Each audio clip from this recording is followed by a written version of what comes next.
In this video, we're going to endeavor to answer a somewhat tricky question, I suppose. Hello, I am Xarkun, and this is World of Warships Legends. Today I present to you Luke Guru, who is playing the legendary tier Soviet destroyer Khabarovsk in a domination mode battle on the map Sleeping Giant. Now, the question we're going to try to answer by examining this particular battle is it really all about the damage? That's a question I feel like a lot of players should ask themselves. And I will say that by the end of this battle, Lou will have racked up a tremendous amount of damage in the Khabarovsk using only his guns and the fires he lights. In fact, I think he is going to get somewhere in the range of 260,000 damage, which is impressive by anybody's standards, or at least it should be. However, he and his team are going to lose, and they're going to lose pretty badly. Now, when you see the results screen at the end of this battle, it might strike you as somewhat familiar. You might feel like you have seen it before, or at least you've seen stuff like it before. And if you frequently peruse the online forums dedicated to discussing this game, you might indeed have seen something like it before. I'm thinking Reddit or Facebook, where people often take screenshots of their post-battle results, post them in a Reddit post or a Facebook post, and write a little text comment alongside them saying something like, "Oh, look how much damage I've done. My back hurts so terribly, and yet we still lost." And, you know, oftentimes these screenshots are, well, they depict games where a lot of damage has indeed been done by the player who is responsible for posting them. In some cases, the player only thinks that they've done a lot of damage, and really they haven't, but that's besides the point. Generally, if you look at these kind of screenshots, you will see that a lot of damage has been done, but a lot of aspects that I suppose go into having played a good battle in this game are often absent from these post-battle results screen. Things like the green defender ribbons, which you get for shooting at enemy ships that are trying to take capture circles you hold, or capture circle ribbons, which you of course get for taking capture circles. A lot of times these high damage games that people post on these forums in order to say, "Oh, look at what I've done and yet we've still lost," well, a lot of times they don't include damage ribbons. They don't include defender ribbons. They don't include anything to demonstrate that the player complaining about their results actually did anything useful as far as influencing the outcome of a battle. And the most useful thing you can do in a domination mode game is capture and defend the objectives. Now, Lou is not going to capture any objectives in this game, and I don't think he's really going to defend any objectives either. This doesn't mean Lou is a bad player. In fact, I've seen him play destroyers very, very well on other occasions. In fact, I think this is a case of Lou being incentivized by a poorly structured mission in this game to chase damage.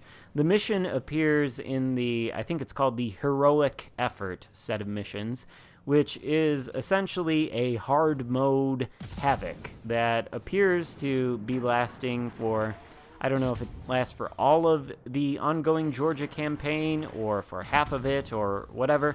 It was there from the start, and I think it's still there. In any case, one of the missions included in this set of missions is to light 20 fires in a single game, and that is a very tall order. But it can be done, and Lou is going to do it. Now, completing this mission will earn you some renown and bump you up in the campaign by maybe 2 or 3, maybe 4 milestones. I don't know what it is. In any case, it's a mission that you can do in order to get the reward of the Georgia faster. And I think it is a terrible incentive that only encourages damage chasing at the expense of actually doing anything to win the game. And Lou is, I don't want to say he's fallen into that trap, but he has. He is trying to complete this mission. And as a consequence, he is only chasing damage by peppering these battleships out here with his high explosive. You can see he's already up to 9 fires and nearly 100,000 damage, and what he needs is 20 fires. The game is not even quite halfway over, and he's almost halfway to achieving that goal. But had he paused to not shoot at these battleships for just a little while, he might have been able to enter the Charlie cap there, which is red.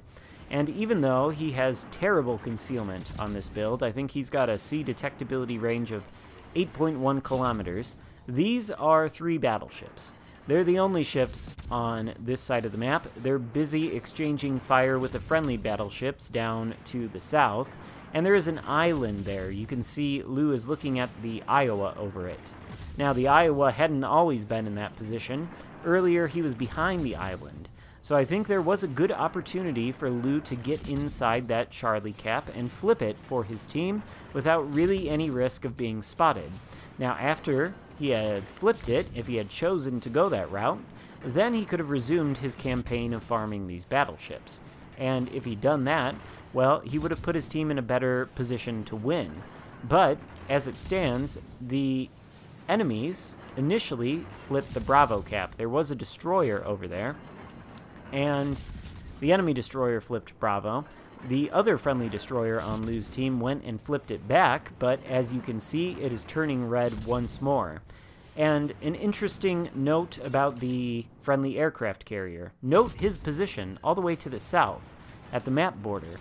Currently, he is being chased by an enemy destroyer, and before that enemy destroyer appeared to ruin his fun, shall we say, he was sending all of his plane squadrons toward the enemy battleships in the center of the map, trying to do damage to them with his torpedo bombers and his dive bombers, when instead he could have hovered his bombers over the Bravo cap where the red enemy destroyer was in the beginning of the game and helped to keep him spotted, so that the friendly destroyer that ultimately did take that Bravo cap, at least for a time, would have had a better chance of taking that red destroyer down. And, by the way, that friendly destroyer was supported by a number of battleships behind him, and all of them together could have easily taken down that enemy destroyer and, put Lou's team in a better position toward winning. But that aircraft carrier, instead of playing the objectives by spotting the enemy destroyers, like Lou, has sort of been chasing damage. And the result is, well, the friendly team only holds the cap that they spawned with.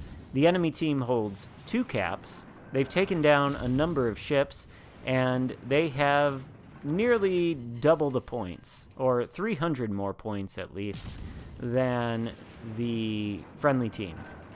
And so the friendly team is in a terrible position, and there are only 6 minutes left in this battle, and everything looks pretty hopeless. I think by this time in the game, Lou has probably realized this, but by now he figures it's too late, and he's at 16 fires and 208,000 damage done, so why not continue to try to complete that fire mission and go for 20? And so that is what Lou is going to do, and frankly, it's hard to blame him at this point, because, after all, he is incentivized to complete this mission if he wants to get the Georgia faster. Again, I think this is bad mission design and encourages poor play. Now, none of this is to say that doing a metric crap ton of damage like this isn't useful to your team. The point is that capturing and holding the objectives, not necessarily doing damage, is the name of the game. Why?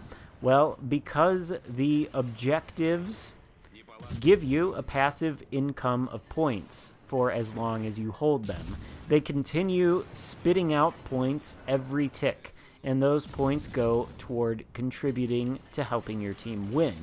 Meanwhile, scoring damage on enemy ships contributes 0 points, unless you can convert that damage into kills, at which point that damage does, turn into a lump sum of points that contribute positively toward your winning the match. And that is why, in a domination mode game, you want to make the objectives your primary goal, really in any class of ship you're in. If you're in a destroyer, you want to take the objectives. If you're in a cruiser, you want to support the destroyer taking the objective and kill any enemy destroyers that may be spotted. And then if you're in the battleship, you want to support the destroyers and the cruisers trying to play the objectives by shooting at any battleships that try to counter your friendly cruisers, or shooting at any cruisers that try to counter your friendly destroyers. If that makes sense, I think I said that all pretty clearly. Basically, you want to go for the objectives first, and then you want to generally do damage and try to secure important kills second. So even though Lu is going to, I think, make it over the 260,000 damage threshold here, he is the last member left alive on his team. He's got 852 hit points. The enemy team has 945 points. They're about to hold 4 caps, and the game is going to end whether Lu dies or not, with his loss in only a few more moments. And all of this is because of chasing damage. And so, I think the message of this game is don't chase damage.